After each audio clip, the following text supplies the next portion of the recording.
Sada za ovih 10 godina iskopano je nekih 5%. Kažemo iskopano, zaštićeno, jer ovdje se radi ovako i naučno-istraživački radovi, brojni univerziteti. Eto, samo da pogledam, mi smo inače akvatno iskopani.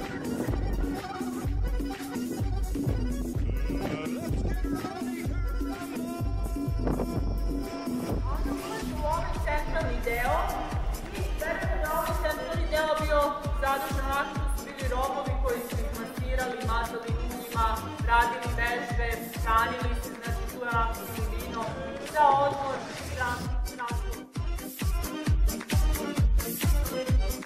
Devica predstavlja zaštitnicu civilnog dela grada Liminacijuna, a Bix i Lau predstavljaju dve velike vojske, dve legije, 7. Klaudija Rim, Flavija 4. Flavija, dve vojske koje su osnovale naš grad.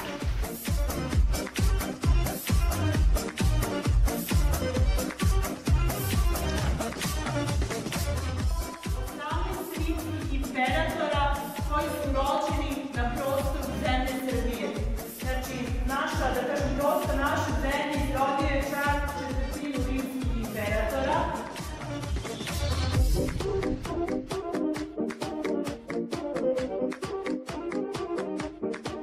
Pozvao naše stručnjake i pronašli smo stepenu mamudicu koja je ovde živela pre 800.000 godina.